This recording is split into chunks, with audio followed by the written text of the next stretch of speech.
Hello and welcome back to the basement. On this episode, we are going to finally finish off all the painting and get this thing ready for wet sanding and polish.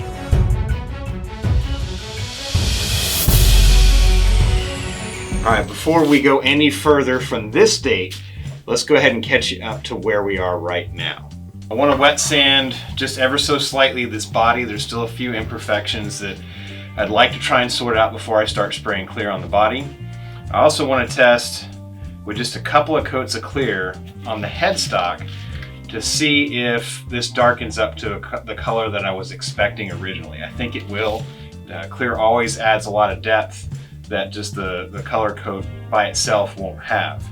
But also, if you remember back when I was masking this off, before I started shooting the Olympic white base coat, I masked off the transition between the fretboard and the headstock, the contrasting woods, because it wasn't really a straight line. It kind of had a little bit of a curve to it. I'm not sure why that happened, because the radius isn't profiled to the underside, it's profiled to the top side of the fretboard. But it looked like there was a convex radius on the underside of the joint, which is kind of weird. So anyway, what I did was I masked it off so it'll be a nice straight line perpendicular to the fretboard. But what I don't want to do is I don't want to have that hard line of color be right there, because I think what will happen is any kind of abrasion on this part would start to chip the color on the headstock off, and I don't want to do that. What I want to do is have clear come all the way up to the edge where the bevel from the headstock and the top of the fretboard are, just in front of the nut. So right where that flat, where it starts to change direction from this bevel to flat on the face of the fingerboard, that's where I want the transition to be. I want it to be colored, I want it to be clear. So there's about, I don't know, a quarter of an inch of gap here from that bevel to the top of the fretboard that I want to be clear lacquered. So also what this is going to do is this is going to let me know whether or not this tape breaks away cleanly from the paint. Because if it doesn't, then right here I'm at a spot where it's going to be easy to recover from. I'd rather find that out now than after I get the water slide decal on and get the clear coat perfect. So I'd rather figure that part out right this second. So let's try that piece right now. Hopefully this works. Let's just stand up and do it right here.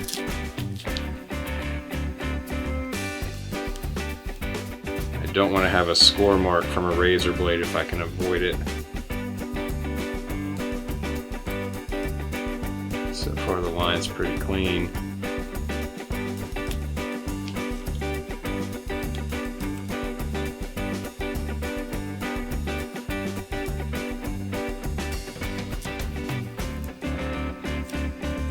I'm actually really happy with that.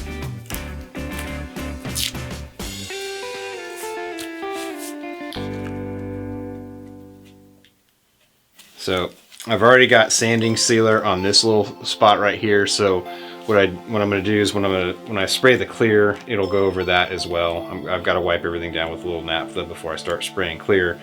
So what I want to do is I want to put 2 coats of clear on the headstock. Hopefully that'll give the darker color that I was expecting out of Sherwood green, instead of this kind of a pale teal color. Also, that'll give me a better surface to put the water slide logo on, to finish off the headstock, so I can start. Basically, I want what it's stuck to be of the same sheen as what's on top of it, so it'll be less of an issue to blend it in. So a couple of coats of clear, I think, will help with that rather than putting it straight on the finish. The color coats. So anyway, that's going to be the plan. Let's get to wet sanding this body and getting it ready for possibly a couple of touch-up coats of Sherwood green.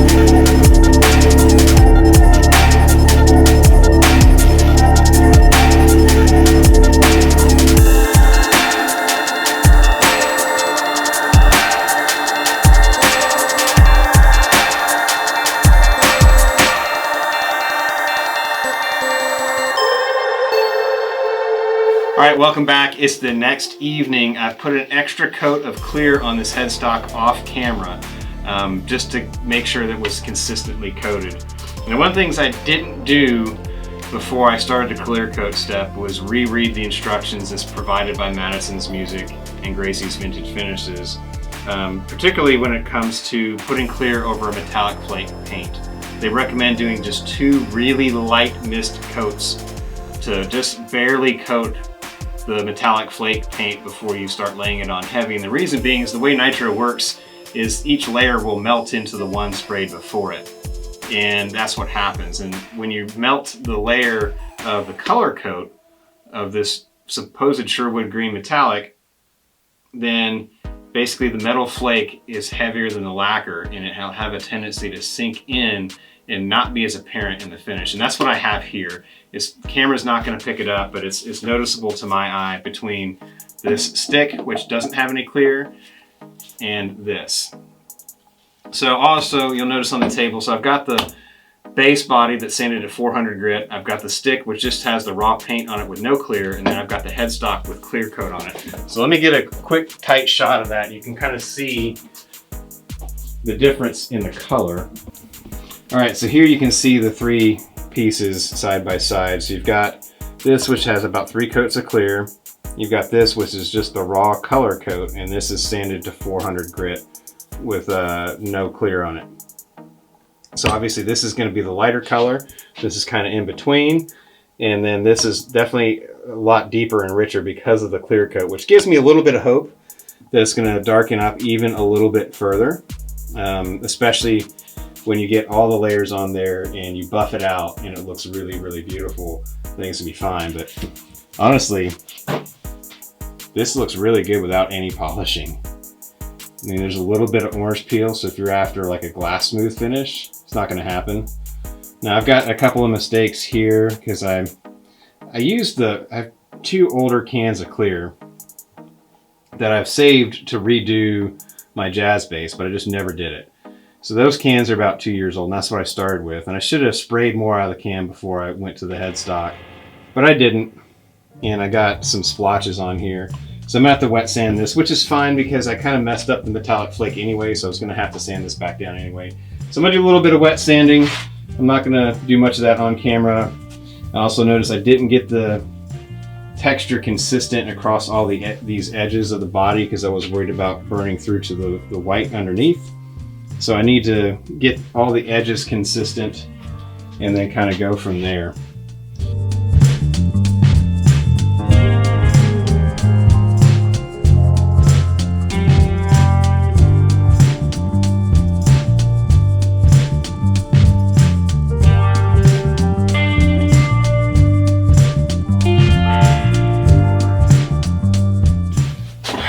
Okay, so I'm back. I've been playing around a little bit with, well, let me just show you.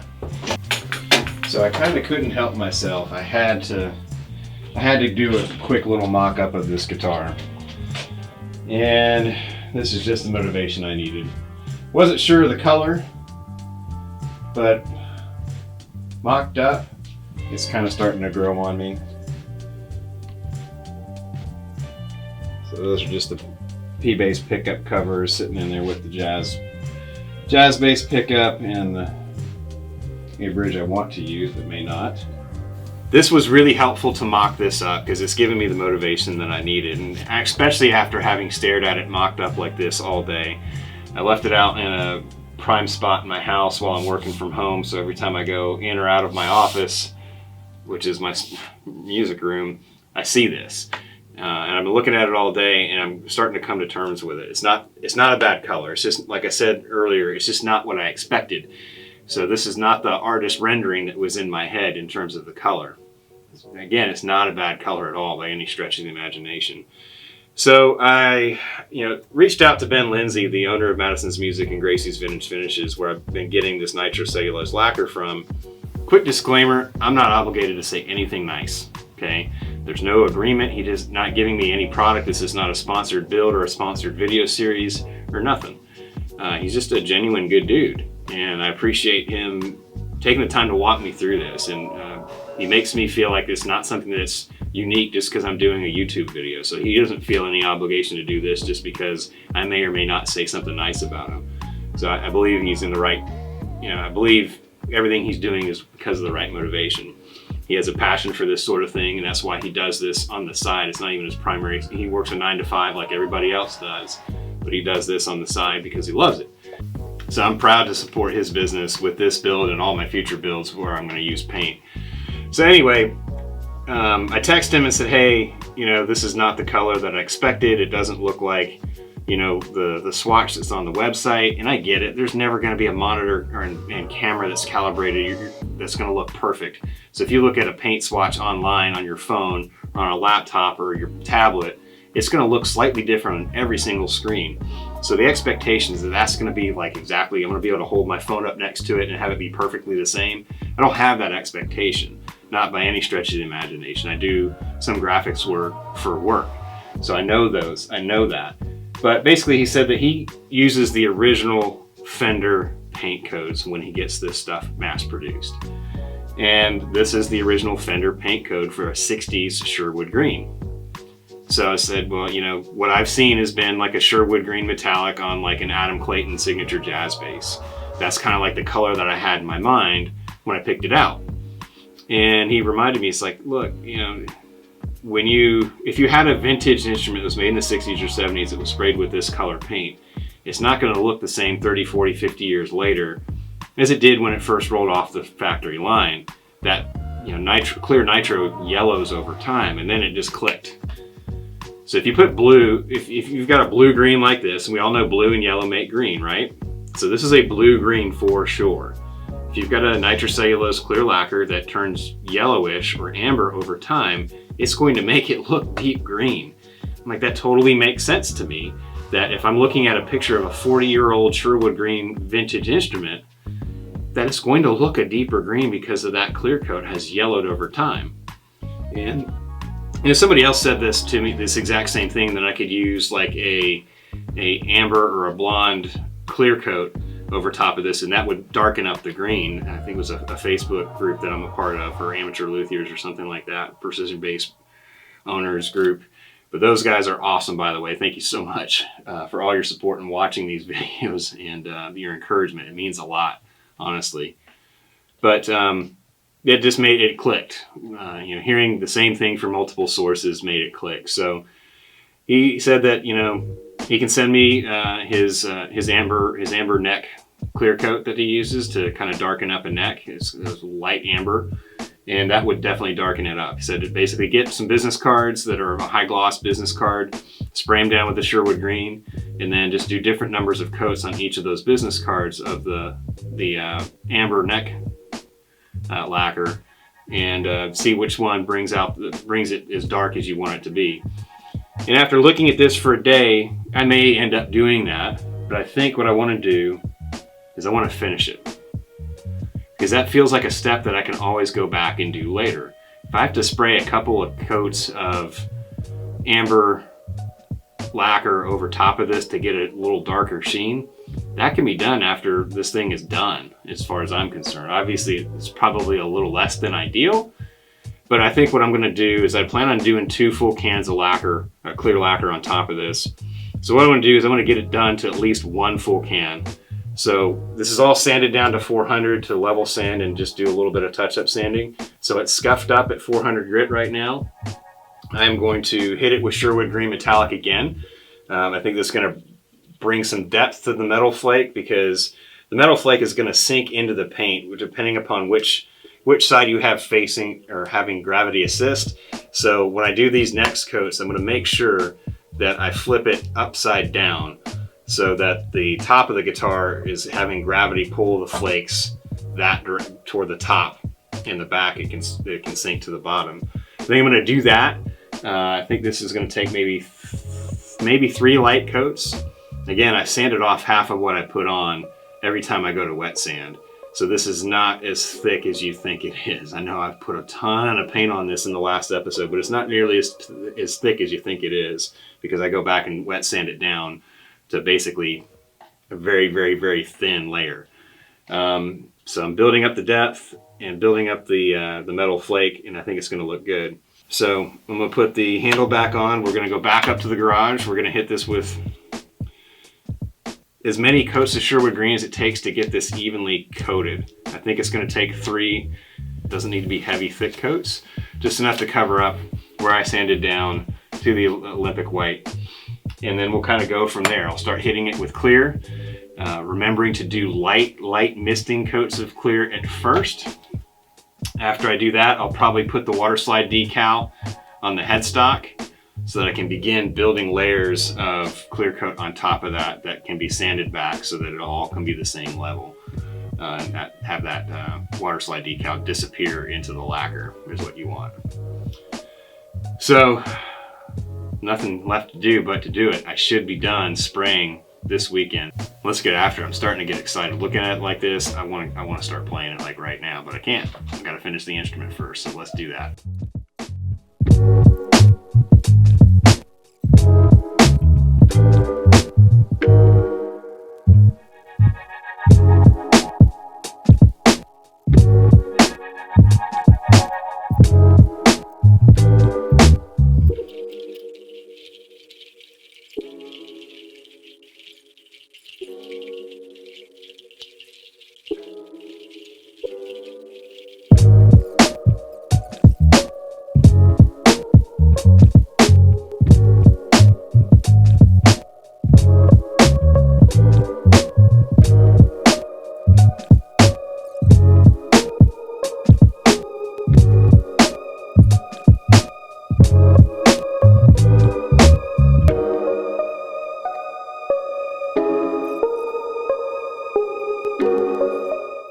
Okay, now it's time to move on to something I'm terrified of doing because I've never done it before, and that is applying a water slide decal to the headstock. So for alignment,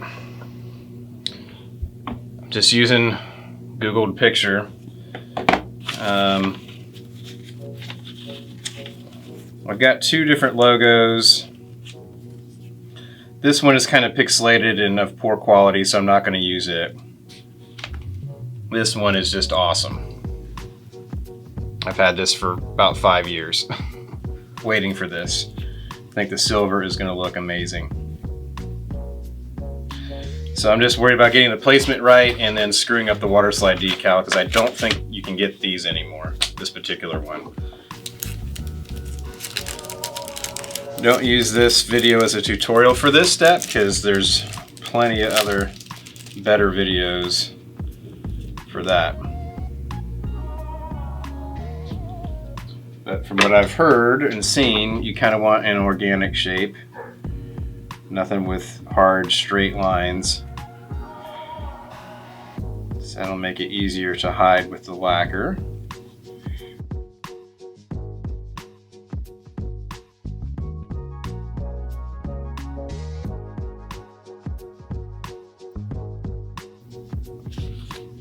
This seems a little smaller than scale, honestly.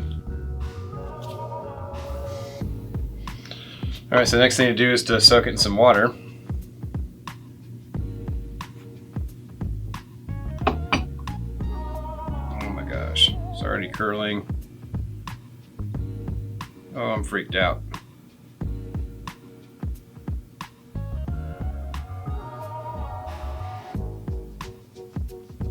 Just don't want it to curl up on itself.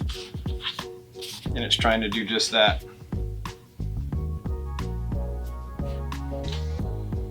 Arg. I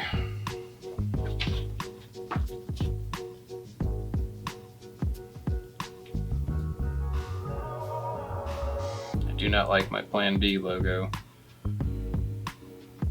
at all.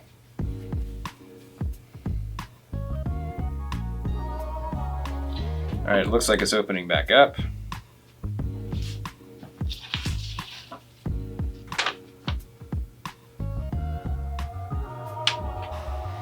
Said to do it for 10 to 15 seconds. I think I've exceeded 10 to 15 seconds by a long shot.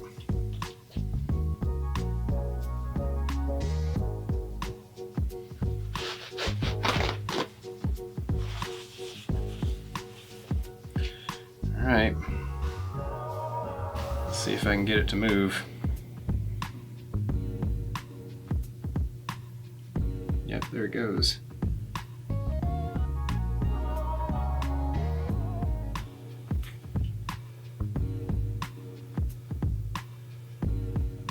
That looks so good. Let me see where that string tree is going to be.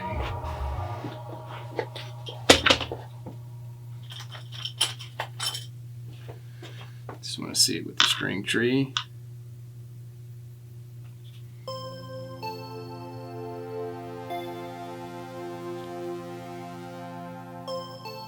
I like it just right there.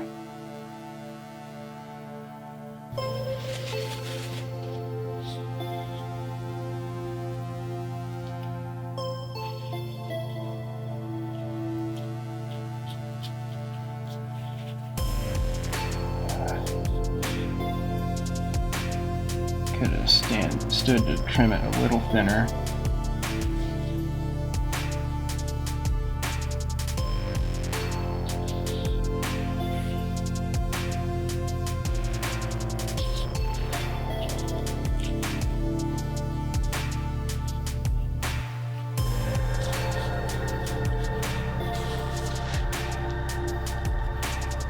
That's cool looking headstock decal.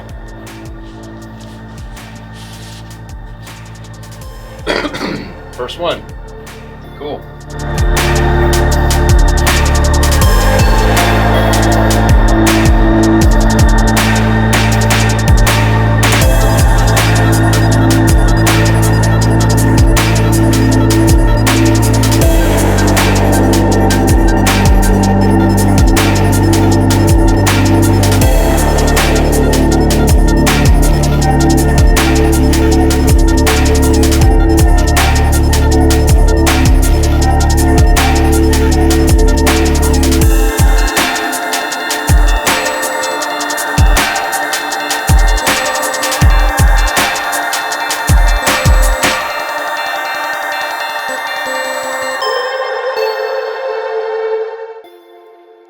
Pretty happy with how this body is turning out so far. We've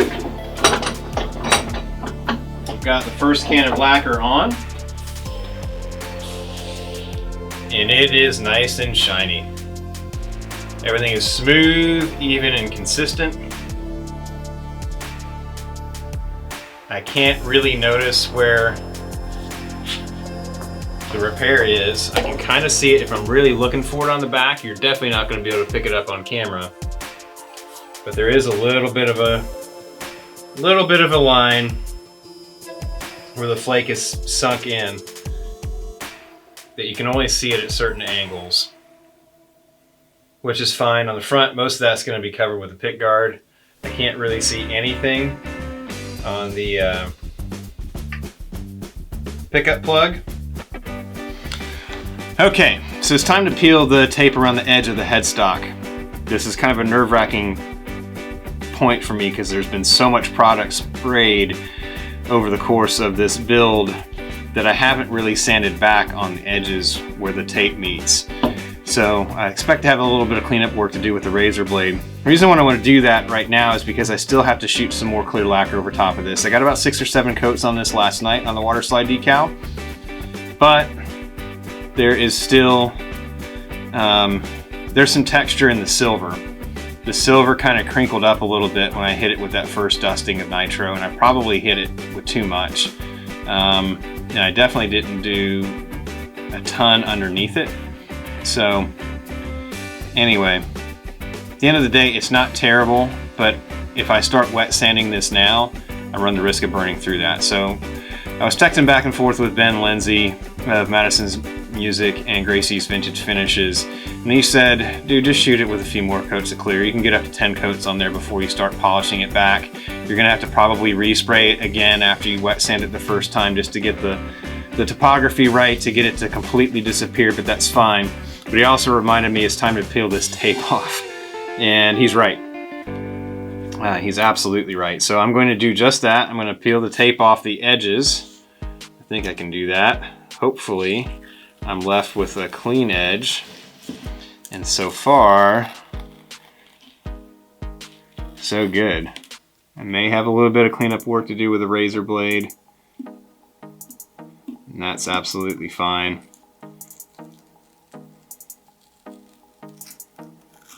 Dude, that's trying to get the camera to pick this up, but quite honestly, guys, I'm more concerned about me seeing what I'm doing than you seeing what I'm doing at this point. I'll try and compromise.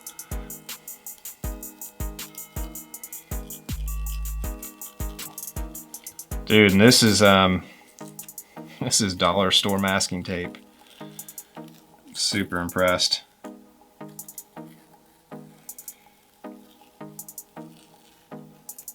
Man, that line is clean. I don't think I've ever had that clean of a paint line from masking tape. This is awesome.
Well, I am super happy with how that dollar store masking tape came off of this headstock.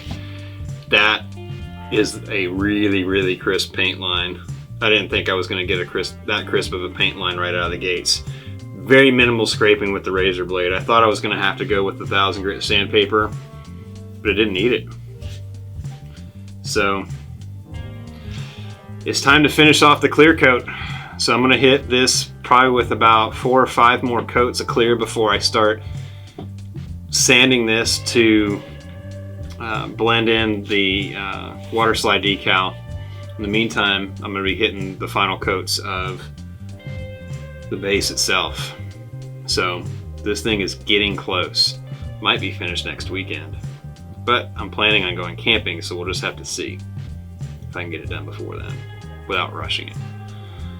Motivation's there though, trust me. I want to play this thing. I've been staring at this thing for weeks, obviously working on it for months, and I can see the light at the end of the tunnel. This project is nearing its completion.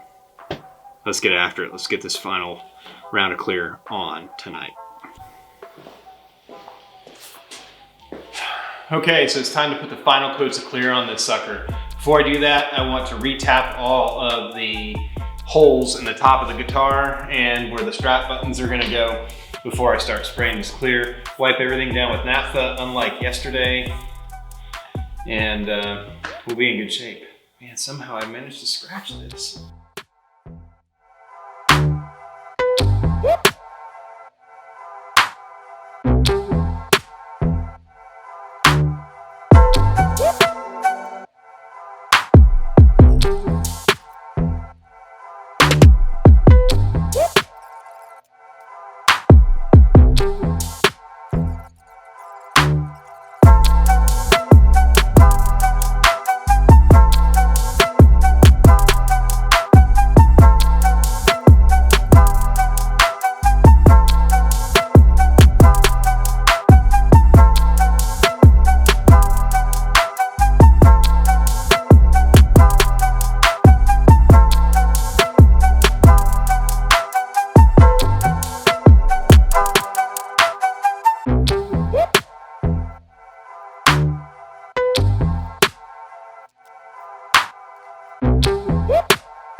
All right, so now that you're all caught up, just to summarize, we've got Lord knows how many coats of clear lacquer on this thing, and I'm just waiting for this to cure before I can start wet sanding it and get it ready for polish. Now, I don't know if you can see on the water slide decal, but there is still an edge prevalent, even after all those coats of lacquer. That's okay, I haven't wet sanded this one time yet. So I'm gonna wet sand it after this has ample time to set up and get hard. There's a slight yellowing behind the water slide decal, but it's not that bad really. Honestly, the placement is fine. It's not, it seems to be not 100% true to scale for a 70s logo. I know the bass part would come all the way up to here past the tuning peg for the G string on an actual factory water slide decal. But anyway, I think it looks good. We just got to get that seam, that edge to disappear. So that brings me to my big dilemma. I am not a patient person, and I know, especially after the mistake that I made last time, that I should wait to wet sand. It's been just under 24 hours at the time that I'm filming this, so I'm definitely not going to wet sand now. I am really, really happy with how this is turning out though. I think it looks really good. The edge lines transitioning from the painted headstock to the natural wood is just, man, turned out way better than I could have hoped for. I mean, it's really, really clean. But anyway, I digress. I've got to wait before I wet sand this. I'm promising myself I am not going to touch this guitar for at least a week. I should wait 30 days. I don't think I can do that. I just don't. Because there may need to be some more clear coat that needs to go on after the wet sanding. I seriously doubt it. I'm going to start this thing with either 800 or 1000 grit. So I'm really just kind of starting the polishing process. I'm just trying to get rid of the little bit of orange peel that's on here. Considering how much finish I've put on successively without any wet sanding in between, I'm really actually stunned at how great this looks. This looks amazing. I could really, if I didn't know better, I could put this thing together right now and be absolutely happy. But I know this thing can even look even better, and I'll be able to see the metallic flake better once this thing has been polished up to at least 2000 grit, and then I hit it with rubbing compound and then wax. So all in all, I think I'm gonna be okay with this color.